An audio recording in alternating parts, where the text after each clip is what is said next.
জাকসু নির্বাচনের প্রচারণায় সরগরম campus. Cyber bullying বন্ধে প্রশাসনের হস্তক্ষেপ চান নারী প্রার্থীরা। রাকসুতে মনোনয়নপত্র দাখিল শুরু।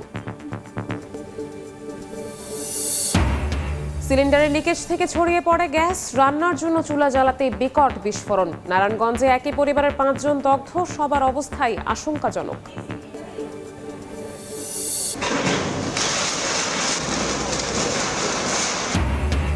বাঁকখালী নদীর তীর দখলমুক্ত করতে কক্সবাজারে গুড়িয়ে দেয়া হলো অবৈধ স্থাপনা। স্থানীয় জনতার বিক্ষোভ, ফুটপাত দখলমুক্ত করতে ফরিদপুরে অভিযান। নৌবাতে অনেক লোকই আমাদের এলাকা ছেড়ে চলে গেছে। রান্না খাওয়ার অসুবিধা, কোনো অনুদান পাই না। পানিতে থই থই খুলনার ডুমুরিয়া ফুলতলা। 3 মাস ধরে তলিয়ে আছে অর্ধশত গ্রাম। বিল ডাকাতি আর নিষ্কাশনের পথ বন্ধ হওয়ায় কারণ, ব্যবস্থা নেওয়ার আশ্বাস।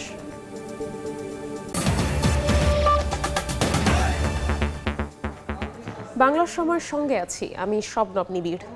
শুরুতে ছাত্র সংসদ নির্বাচনের খবর।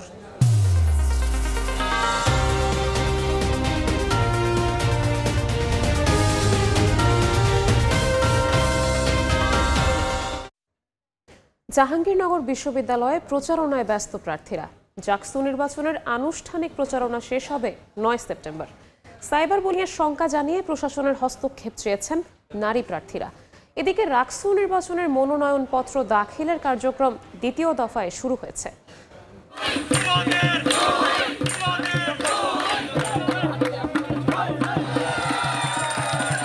জাহাঙ্গীরনগর বিশ্ববিদ্যালয়ে কেন্দ্রীয় ছাত্র সংসদ ও হল সংসদ নির্বাচনের আমেজ। প্রচারণায় ব্যস্ত প্রার্থীরা। বৃহস্পতিবার সকাল থেকে ক্যাম্পাসের বিভিন্ন হল, মুরাদ চত্বর, টারজান পয়েন্ট সহ বিভিন্ন পয়েন্টে প্যানেল ভিত্তিক ও স্বতন্ত্র প্রার্থীরা প্রচারণায় অংশ নেন। এ সময় তারা লিফলেট বিতরণ করেন। জাকসু কেন্দ্রীয় সংসদ নির্বাচন নিয়ে নারী প্রার্থীরা সাইবার বুলিংয়ের শঙ্কা প্রকাশ করে বলেন, সাইবার বুলিং বন্ধে প্রশাসনের হস্তক্ষেপ চান তারা। এই নির্বাচনের আনুষ্ঠানিক প্রচারণা শেষ হবে 9 সেপ্টেম্বর। আমাদের ছবি বা ভিডিও নেওয়ার মাধ্যমে অনলাইনে স্ল্যাট শেমিং বা বুলিং বা ট্যাগিংয়ের একটা প্রবণতা দেখা যাচ্ছে। নারী শিক্ষার্থীরা আসলে সচেতনভাবে রাজনৈতিক প্রাঙ্গণে আসছেন, তাদেরকে কিন্তু ফেসবুক মিডিয়াগুলোতে কিংবা অন্যান্য সোশ্যাল মিডিয়াতে খুবই বাজেভাবে হ্যারাসমেন্টের শিকার করা হচ্ছে। প্রতিশ্রুতি শুধু নয়, আমরা পরিবর্তনের অঙ্গীকার নিয়ে এসেছি, আমরা পরিবর্তন করবই। এদিকে সকাল থেকে শুরু হয় রাকসু হল সংসদ ও সিনেট ছাত্র প্রতিনিধি নির্বাচনের মনোনয়নপত্র দাখিলের কার্যক্রম। জমা দেওয়ার কার্যক্রম চলবে 7 সেপ্টেম্বর পর্যন্ত। নির্বাচনে জয় নিয়ে আশাবাদী হলেও সুষ্ঠু ভোট নিয়ে শঙ্কা প্রকাশ করেছেন প্রার্থীদের কেউ কেউ। কারণ আমরা দীর্ঘদিন দেখেছি বিভিন্নভাবে বিভিন্ন ডেট কিন্তু পেছাতে আছে। তো আজকে যেহেতু মনোনয়ন আমরা জমা দিতে পারলাম, তো আমরা আশাবাদী আসলে 25 তারিখেও নির্বাচন হবে ইনশাআল্লাহ। রাকসু নির্বাচনের মধ্য দিয়ে সুষ্ঠু ভোটের নজির স্থাপন করতে চান বলে জানান প্রধান নির্বাচন কমিশনার। শিক্ষার্থীদের আশ্বস্ত করতে চাই যে শঙ্কার কোনো কারণ নেই, আর নির্বাচন স্পষ্টত একদম ফ্রি, ফেয়ার এবং ক্রেডিবল হবে। মনোনয়নপত্র দাখিল শেষে 8 সেপ্টেম্বর যাচাই বাছাই ও 10 সেপ্টেম্বর প্রার্থীদের প্রাথমিক তালিকা প্রকাশ করবে নির্বাচন কমিশন। খাদিজা স্বপ্না, সময় সংবাদ। শিক্ষার্থী হামলার ঘটনায় দায়িত্বহীনতার অভিযোগ তুলে প্রক্টোরিয়াল বডির পদত্যাগের দাবিতে বিক্ষোভ করেছেন চট্টগ্রাম বিশ্ববিদ্যালয়ের শিক্ষার্থীরা। অন্যদিকে অবকাঠামোগত উন্নয়ন, আয়তন বৃদ্ধি ও পরিবহন সংকট সহ 3 দফা দাবি আদায়ে মহাসড়ক অবরোধ করে বিক্ষোভ করেন বরিশাল বিশ্ববিদ্যালয়ের শিক্ষার্থীরা। এতে যানজট সৃষ্টি হলে দুর্ভোগে পড়েন যাত্রী ও চালকেরা। স্লোগানে স্লোগানে মুখর ক্যাম্পাস, 7 দফা দাবিতে উত্তাল চট্টগ্রাম বিশ্ববিদ্যালয়। বৃহস্পতিবার সকালে বিশ্ববিদ্যালয়ের 0 পয়েন্ট থেকে মিছিল নিয়ে প্রক্টর অফিসের সামনে অবস্থান নেন শিক্ষার্থীরা। এ সময় স্থানীয়দের সঙ্গে শিক্ষার্থী হামলার ঘটনায় প্রক্টরের দায়িত্বহীনতার অভিযোগ তোলেন তারা। এজন্য প্রক্টোরিয়াল বডির পদত্যাগ সহ 7 দফা দাবি জানান আন্দোলনকারীরা। যারা ঘটনার সাথে পর্যায়ক্রমে জড়িত হয়ে যায়, ওইদিকে বাসায় ছিল, তারা চরম নিরাপত্তাহীনতায় ভুগছে। তাদেরকে জ্ঞান রেপ করে হত্যার হুমকি করা হচ্ছে। 1500 উপরে আহত বা 500 উপরে গুরুতর আহত, একমাত্র শুধু এই প্রক্টরের ব্যর্থতার কারণে। এলাকাবাসী এবং বিশ্ববিদ্যালয়ে যে সমন্বয় টিম সেখানে যেন অন্তর্ভুক্তিমূলক যেন টিম হয়। অন্যদিকে 3 দফা দাবি আদায়ে ফের বরিশাল কুয়াকাটা মহাসড়ক অবরোধ করে বিক্ষোভ করেন বরিশাল বিশ্ববিদ্যালয়ের শিক্ষার্থীরা। এই সময় দীর্ঘ যানজট সৃষ্টি হয়, ভোগান্তিতে পড়েন যাত্রীরা। আন্দোলনরত শিক্ষার্থীদের অভিযোগ, প্রায় 1 মাস ধরে তারা বিশ্ববিদ্যালয়ের অবকাঠামো উন্নয়নে শান্তিপূর্ণ কর্মসূচি করে আসলেও কোনো সমাধান হচ্ছে না। 3 দফা দাবি নিয়ে আন্দোলন করতেছি, প্রশাসন থেকে শুরু করে রাষ্ট্রপক্ষের কোনো রকম ভ্রুক্ষেপ আমাদের প্রতি নাই। আমরা বাধ্য হয়ে সড়কে আসি। বঞ্চিত দীর্ঘদিন ধরে সেই আন্দোলন করার পরেও আমরা কিন্তু সেই জায়গা থেকে কোনো রেসপন্স পাচ্ছি না। যদি আমাদের দাবি মানা না হয়, প্রজ্ঞাপন জারি করা না হয়, আমরা স্থায়ী ব্লক করে দিতে পরবর্তীতে বাধ্য হব। এছাড়া মঙ্গলবার রাজশাহী বিশ্ববিদ্যালয়ের হলে রাত 11টার পর প্রবেশ করা ছাত্রীদের নিয়ে কটূক্তি করে ফেসবুকে স্ট্যাটাস দেন ছাত্রদল নেতা আনিসুর রহমান মিলন। এর প্রতিবাদে বুধবার রাতে বিক্ষোভ করেন জুলাই 36 হলের শিক্ষার্থীরা। এ ঘটনায় ওই নেতাকে বহিষ্কার করেছে ছাত্রদল। ফাহরি ফারজানা, সময় সংবাদ। ময়মনসিংহের বাংলাদেশ কৃষি বিশ্ববিদ্যালয়ের আন্দোলনরতদের ওপর বহিরাগতদের হামলার প্রতিবাদে রেড মার্চ ফর জাস্টিস কর্মসূচি পালন করছে শিক্ষার্থীরা। বিস্তারিত জানাতে এই মুহূর্তে ক্যাম্পাসে আছেন সহকর্মী ওবায়দুল হক। সরাসরি চলে যাচ্ছি তার কাছে। বাংলাদেশ কৃষি বিশ্ববিদ্যালয়ে আন্দোলনরত শিক্ষার্থীদের কর্মসূচি একদিন স্থগিত থাকার পর আবারও আজকে একটি মৌন মিছিল, লাল কাপড় বেঁধে একটি মৌন মিছিলের মধ্য দিয়ে আজকে এই কর্মসূচি আবারও শুরু হয়েছে। মূলত আজকে তারা যে কর্মসূচির নাম দিয়েছেন রেড মার্চ ফর জাস্টিস, অর্থাৎ গত 31 জুলাই যে শিক্ষার্থীদের বহিরাগতদের হামলায় শিক্ষার্থীদের যে রক্ত ঝরেছিল সেই ঘটনার প্রতিবাদে এবং বিচারের দাবিতে আজকে তারা এই যে মৌন মিছিল, মাথায় লাল কাপড় বেঁধে শিক্ষার্থীরা সেই মৌন মিছিলটি কিন্তু এই মুহূর্তে বিশ্ববিদ্যালয়ের যে করিডোর সেটি কিন্তু প্রদক্ষিণ করছে। শিক্ষার্থীরা এর আগে একটি সংবাদ সম্মেলন করেছেন, একটি বিবৃতি দিয়েছেন। তারা যেটি জানিয়েছেন যে মূলত গত মঙ্গলবার রাতে একটি প্রশাসনের সঙ্গে শিক্ষার্থীদের একটি আলোচনা হয়েছিল। সেই আলোচনার প্রেক্ষিতে সিন্ডিকেট সভা ডেকে বিশ্ববিদ্যালয় হল এবং বিশ্ববিদ্যালয় যে বন্ধ বিশ্ববিদ্যালয় সেটি খুলে দেওয়ার ব্যাপারে সিদ্ধান্ত নেওয়া হয়েছিল এবং পাশাপাশি যে আন্দোলনরত শিক্ষার্থী রয়েছে এই আন্দোলনের প্রেক্ষিতে তাদেরকে যেন কোনো ধরনের একাডেমিক ও প্রশাসনিক হয়রানি এবং শাস্তিমূলক ব্যবস্থা না নেওয়া হয় সেটি সিন্ডিকেট মাধ্যমে তারা লিখিত চেয়েছিলেন। তবে গতকাল সেই সিন্ডিকেট সভাটি হওয়ার কথা থাকলেও সেটি কিন্তু আর হয়নি। তো সেখানে শিক্ষকরা যেটি বলেছিলেন যে একটি লিখিত এজেন্ডা হিসেবে সেই সিন্ডিকেটে পাঠাতে হয়, সেই জন্য আলোচনায় বসতে চেয়েছিলেন। সেক্ষেত্রে শিক্ষার্থীরা আলোচনায় বসেনি দেখে সেই সিন্ডিকেট সভাটি হয়নি। তবে শিক্ষার্থীরা যেটি জানিয়েছে তাদের আগের দিন রাতেই 5 ঘন্টার বৈঠকে সিদ্ধান্ত হয়েছিল যে সিন্ডিকেট সভায় ওই দুটি দাবির বিষয়ে সুস্পষ্ট লিখিত স্টেটমেন্ট দেওয়া হবে এবং তারপর তারা আবার আলোচনায় বসবেন। এর আগে কোনো ধরনের আলোচনায় তারা বসবেন না। সেই অনুযায়ী আসলে তারা কোনো ধরনের কালকে আলোচনায় যাননি এবং এই কারণে সিন্ডিকেট সভাটি হয়নি। এখন শিক্ষার্থীরা তাদের যে আন্দোলন কর্মসূচি স্থগিত করেছিলেন সেই কর্মসূচি আবারও শুরু করেছেন। শিক্ষার্থীরা যেটি বলছেন দ্রুততম সময়ে যেন যে শিক্ষার্থীদের কাছে যে বিষয়টি সিদ্ধান্ত হয়েছিল প্রশাসনের বৈঠকে সেই দাবি যেন দ্রুত সিন্ডিকেটের মাধ্যমে বিশ্ববিদ্যালয়ে খুলে দেওয়া এবং হল খুলে দেওয়ার পাশাপাশি তাদের যে আরেকটি দাবি যে শাস্তিমূলক ব্যবস্থা যেন শিক্ষার্থীদের বিরুদ্ধে না নেওয়া হয় এবং পাশাপাশি এই যারা হামলায় জড়িত তাদেরকে যেন বিচারের আওতায় আনা হয় সেটি কিন্তু তারা দাবি জানিয়েছেন এবং এই যদি তাদের দাবি না পূরণ হয় তারা আর কোনো আলোচনায় বসবে না, এমনটি তারা জানিয়েছেন। এই ছিল বাংলাদেশ কৃষি বিশ্ববিদ্যালয় থেকে আমার কাছে থাকা সবশেষ খবর। বাংলাদেশ কৃষি বিশ্ববিদ্যালয় থেকে সরাসরি যুক্ত হয়েছিলেন সহকর্মী ওবায়দুল হক। আসন্ন নির্বাচন বানচাল করতে শেখ হাসিনার আমলারা প্রস্তুত মন্তব্য করেছেন বিএনপির সিনিয়র যুগ্ম মহাসচিব রুহুল কবির রিজভী। দুপুরে কিশোর গবেষক, সমাজকর্মী ও উদ্ভাবক আহনাফ বিন আশরাফ নাবিলকে বৈজ্ঞানিক গবেষণা কাজে সহযোগিতার জন্য তার গ্রামের বাড়ি ব্রাহ্মণবাড়িয়া যান রিজভী। সেখানে শহরের কলেজ পাড়ায় দলের পক্ষ থেকে অর্থ অনুদান হস্তান্তর শেষে কথা বলেন তিনি। নতুন করে যতই ষড়যন্ত্র হোক গণতন্ত্র ফিরবেই আশা ব্যক্ত করেন বিএনপির এই কেন্দ্রীয় নেতা। শেখ হাসিনা পালিয়ে গেছে, পতন হয়েছে, কিন্তু তার যে দোসররা তারা তো চায়নি, তার প্রশাসনে আছে, তারা প্রশাসনের বিভিন্ন ক্ষেত্রে তারা অবস্থান নিচ্ছে।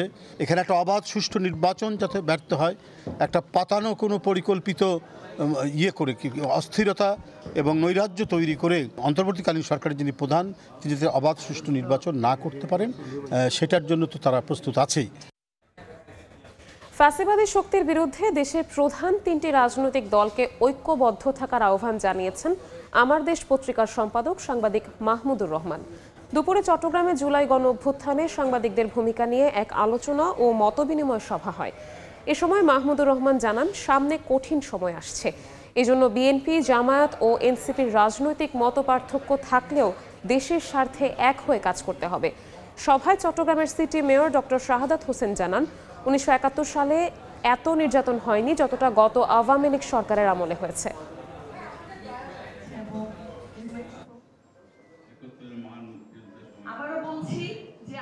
যে রাজনৈতিক দলগুলো একসঙ্গে ঐক্যবদ্ধভাবে এই ফ্যাসিস্ট শাসনের বিরুদ্ধে যুদ্ধ করেছে তাদের প্রতি আহ্বান জানাবো, আপনারা এই যে বৃহত্তর ঐক্য বাংলাদেশি জনগণের মধ্যে, প্রবাসী বাংলাদেশিদের মধ্যে, অন্তত রাষ্ট্রের স্বার্থে ঐক্য আপনারা দয়া করে ধরে রাখুন। সিলিন্ডারের লিকেজ থেকে ছড়িয়ে পড়ে গ্যাস, পরে রান্নার জন্য চুলা জ্বালাতেই ঘটে বিস্ফোরণ। নারায়ণগঞ্জের সোনারগাঁয়ে একটি বাড়িতে গ্যাস সিলিন্ডার বিস্ফোরণে শিশু সহ একই পরিবারের 5 জন দগ্ধ হয়েছেন। তাদেরকে আশঙ্কাজনক অবস্থায় জাতীয় বার্ন ইনস্টিটিউটে ভর্তি করা হয়েছে। বৃহস্পতিবার ভোর 5:30 রান্নার জন্য চুলা জ্বালাতেই বিকট শব্দে ঘটে বিস্ফোরণ। নারায়ণগঞ্জের সোনারগাঁয়ের বিসিক শিল্পনগরীর মধ্যপাড়ায় একটি 3তলা বাড়ির নিচ তলায় পরিবার সহ ভাড়া থাকেন মানব চৌধুরী। ভোরে তার স্ত্রী চুলায় আগুন জ্বালাতেই বিস্ফোরণ ঘটে। মুহূর্তেই আগুন ছড়িয়ে পড়ে পুরো ঘরে। দগ্ধ হন মানব চৌধুরী সহ তার স্ত্রী ও 3 মেয়ে। খবর পেয়ে ঘটনাস্থলে পৌঁছে আগুন নিয়ন্ত্রণে আনে ফায়ার সার্ভিস। আগুন নিভাইতে বেশিক্ষণ লাগেনি, কিন্তু মানুষের চিল্লাফাল্লা কেউ আগুন নিভাইতে আয় নাই, এই কারণে হালকা একটু বাড়ছিল। তুষকের মধ্যে ধরছিল, পরে তুষক নিয়ে বাইরে ফেলাই দিছি, পরে আগুন নিভে গেছে। ওরা দগ্ধ অবস্থায় এখানে পড়ে আসছিল, তখন আমরা আইসা আগে আগুনটা নিভাই। ফায়ার সার্ভিসের প্রাথমিক ধারণা সিলিন্ডার লিকেজ থেকে এই দুর্ঘটনা। এটা সিলিন্ডার থেকে হয়েছে, যে সিলিন্ডারটা সেটা রুমের ভিতরে যেখানে বসবাস করে সেখানে রেখে তারা এটা কিন্তু রান্নাবান্নার কাজ করত।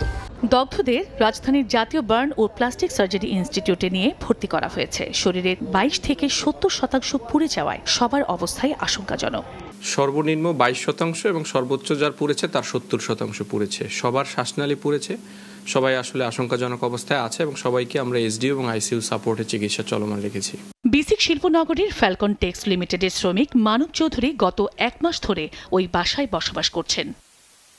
চন্দ্রা বিশ্বাস, ববি, সময় সংবাদ। বাংলার সময় আরও থাকছে। গাজীপুরের চান্দনা মশলা বাজারে আগুন, ফায়ার সার্ভিসের 5 ইউনিটের চেষ্টায় নিয়ন্ত্রণে, পুড়ে ছাই প্রায় 150 দোকান। কক্সবাজারের মাখখালী নদীর অবৈধ দখল উচ্ছেদ কার্যক্রম 3য় দিন বাধাগ্রস্ত হলেও 4র্থ দিনে উচ্ছেদ অভিযান অব্যাহত রয়েছে। তবে সড়কে বৈদ্যুতিক খুঁটি ফেলে ব্যারিকেড দিয়ে বিক্ষোভ করছে স্থানীয় জনতা। তবে উচ্ছেদ এলাকায় বাড়ানো হয়েছে আইন শৃঙ্খলা বাহিনী, আর নিয়ন্ত্রণ করা হয়েছে সড়কে যান চলাচল বা চলাফেরা। মোহাম্মদ ফরাজের ক্যামেরায় বিস্তারিত জানাচ্ছেন সুজাউদ্দিন রুবেল। বাকখালী নদীর পেশকার পাড়া অংশে জনতার বাঁধার মুখে বন্ধ থাকে উচ্ছেদ কার্যক্রম। পরে নতুন করে বদর মুকাম অংশে শুরু হয় অভিযান। বৃহস্পতিবার সকাল 10টায় কস্তুরা ঘাটে জড়ো হতে থাকে আইন শৃঙ্খলা বাহিনী। চারপাশে বাঁশ ফেলে দেয় ব্যারিকেড, নিয়ন্ত্রণ করা হয় চলাচল। তারপর নদীর বদরমুকাম অংশে 3টি এক্সকেভেটর দিয়ে গুড়িয়ে দেওয়া হয় অবৈধ স্থাপনা। তবে একটি অংশ উচ্ছেদ না করে অন্য অংশে কার্যক্রম চালানোকে অভিযানকে প্রশ্নবিদ্ধ করেছে দাবি স্থানীয়দের। এই অভিযানটি আসলে শুদ্ধি কোনো অভিযান হচ্ছে না, কারণ এখানে আপনার আইনটা সবার জন্য সমান হতে হবে। এদিকে উচ্ছেদ অভিযানকে কেন্দ্র করে পেশকার পাড়া অংশে চলে বিক্ষোভ।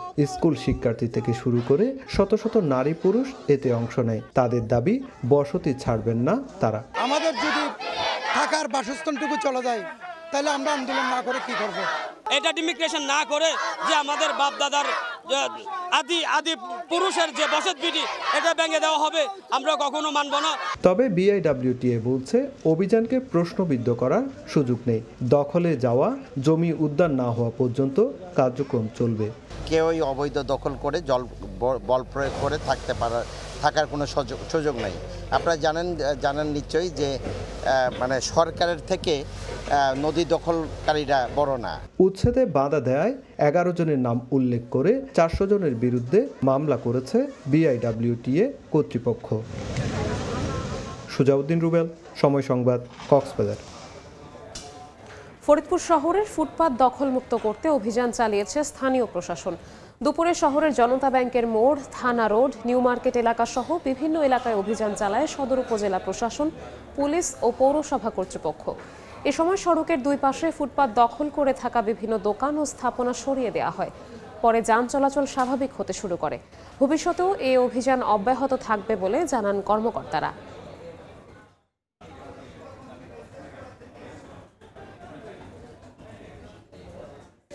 মাদারীপুরে ঘরে ঢুকে প্রবাসী স্ত্রীকে কুপিয়ে হত্যা করেছে দুর্বৃত্তরা। পুলিশ জানায়, বুধবার রাতে কালকিনি উপজেলার মাঝের কান্দি এলাকার সৌদি প্রবাসীর বাড়ির ঘরের চালায় ঢিল মারে দুর্বৃত্তরা। ঢিলের শব্দে ঘরের দরজা খুললে দুর্বৃত্তরা ভেতরে প্রবেশ করে তাকে কুপিয়ে হত্যা করে পালিয়ে যায়। এ সময় কৌশলে ঘর থেকে বেরিয়ে ছেলে আইজান পাশের বাড়ির লোকজনকে ডেকে আনে। স্থানীয়রা এসে লাশ দেখে পুলিশে খবর দেয়। পরে মরদেহ উদ্ধার করে ময়না তদন্তের জন্য মর্গে পাঠায় পুলিশ। এই ঘটনার বিচার দাবি করেছেন স্বজন ও এলাকাবাসী।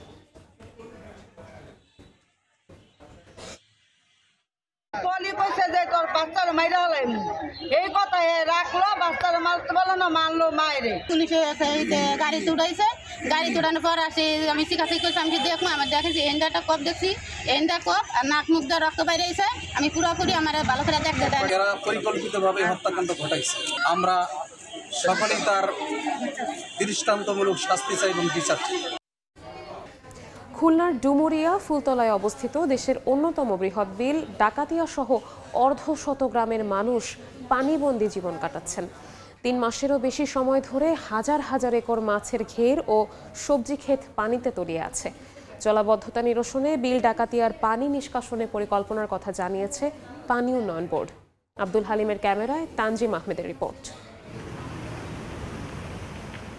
প্রাকৃতিক দুর্যোগে ভাঙেনি বাঁধ, ঘটেনি কোনো বিপর্যয়, তবু মাসের পর মাস পানিবন্দী জীবন বিল ডাকাতিয়ার কয়েক লাখ মানুষের। অল্প বৃষ্টিতেই বাড়ে পানি, বন্ধ হয় হাজারো পরিবারের রান্না খাওয়া, রাত কাটে নির্ঘুম।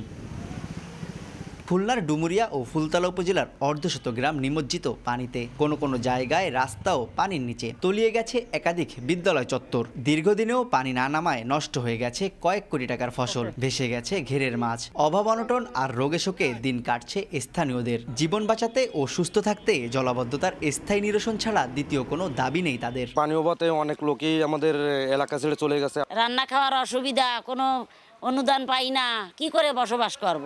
থাকতে পারবো না, এই দেশে দান চালু হয় না, কিছু না, কি করে থাকবো? অনেকে অসুস্থ হয়ে যাচ্ছে দীর্ঘদিন পানিতে চলার কারণে। ডাক্তার ওখানে নিয়ে যাবো এরকম সুযোগ আমাকে নেই।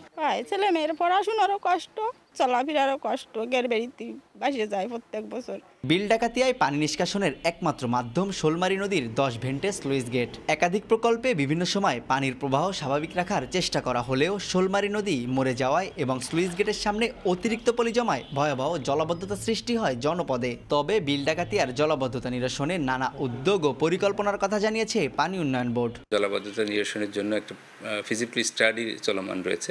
স্টাডির সুপারিশের আলোকেই প্রকল্পটা প্রণয়ন করা হবে, যাতে এই বৃহত্তর বিল ডাকাতি এলাকার জলাবদ্ধতা নিরসন করা সম্ভব হয়। পানি নিষ্কাশন করা গেলে বিল ডাকাতিয়ায় 30,000 হেক্টর জমিতে চাষাবাদ সম্ভব হবে।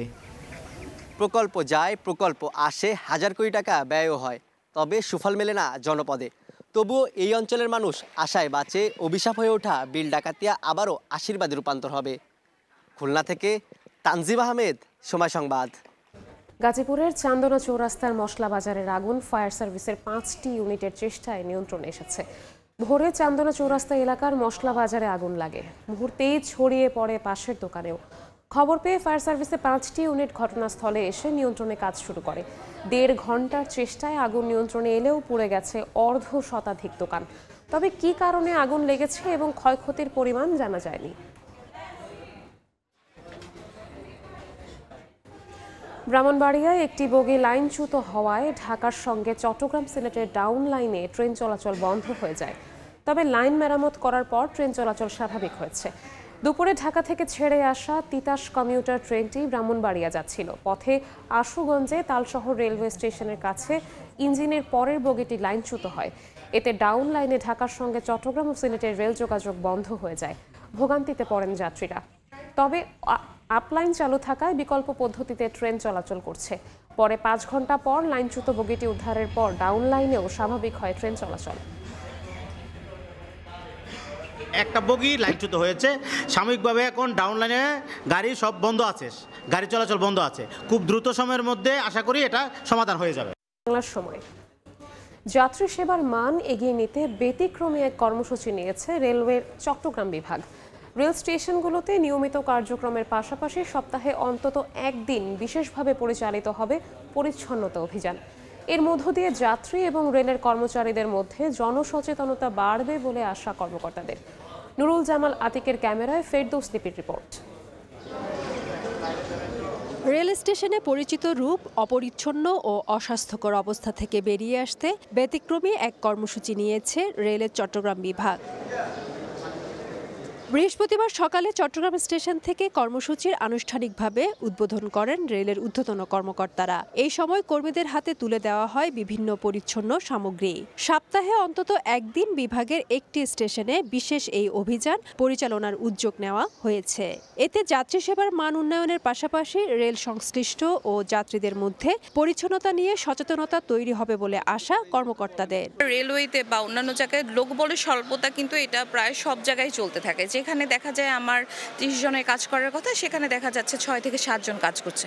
তো ওরাও কিন্তু ওভারবার্ডেন হয়ে কাজ করে। যাত্রী সেবা আমরা যেটা আপনার প্রোভাইড করি যাত্রীদেরকে, এটাকে আরও কি মানুষের প্রত্যাশার লেভেলে নিয়ে যাওয়া যায়, সেটা সেই চিন্তা থেকেই আমাদের উদ্যোগ। প্রতি সপ্তাহে আমরা চট্টগ্রাম বিভাগের যে কোনো একটা স্টেশনে আমরা এই ধারা অব্যাহত রাখবো। এই উদ্যোগকে স্বাগত জানিয়ে ধারাবাহিকতা অব্যাহত রাখার দাবি যাত্রীদের। সার্ফমূল অবস্থা অনেক বাজে থাকে, মাঝে মাঝে দেখি আমরা অনেক নোংরা থাকে, মানে দেখতে কেমন লাগে জিনিসটা। খুবই চমৎকার একটা উদ্যোগ হিসেবে মনে করি এবং আমি আশাবাদী এটার মাধ্যমে বাংলাদেশ রেলের পরিচ্ছন্নতা কার্যক্রমে আরও অনেক দূরে এগিয়ে যাবে। চট্টগ্রাম বিভাগে অর্ধশতাধিক রেল স্টেশন রয়েছে, যার মধ্যে শুধু চট্টগ্রাম জেলায় রয়েছে 51টি স্টেশন। ফেরদৌস লিপি, সময় সংবাদ, চট্টগ্রাম। বাংলার সময় ঈদে মিলাদুন্নবী উপলক্ষে হবিগঞ্জে জশ্নে জুলুস পালিত হয়েছে। দুপুরে জেলা শহরের মোহনপুর থেকে একটি বর্ণাঢ্য শোভাযাত্রা বের হয়ে শহরের প্রধান সড়ক প্রদক্ষিণ করে ফারজানে মদিনা সুন্নিয়া হাফিজিয়া মাদ্রাসায় গিয়ে শেষ হয়। র্যালি শেষে বক্তব্য দেন মাদ্রাসার অধ্যক্ষ হাফেজ আমিনুল হক। পরে ইসলাম ও হজরত মুহাম্মদ সাল্লাল্লাহু আলাইহি ওয়াসাল্লামের জীবনের ওপর বিশদ আলোচনা হয়।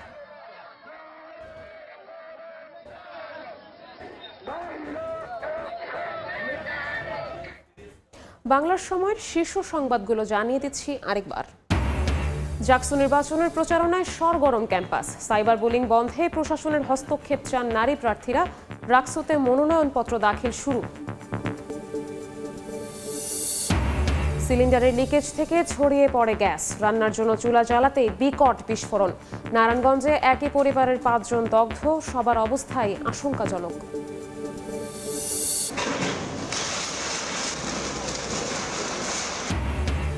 বাঁকখালী নদীর তীর দখলমুক্ত করতে কক্সবাজারে গুড়িয়ে দেয়া হলো অবৈধ স্থাপনা। স্থানীয় জনতার বিক্ষোভ। ফুটপাত দখলমুক্ত করতে ফরিদপুরে অভিযান।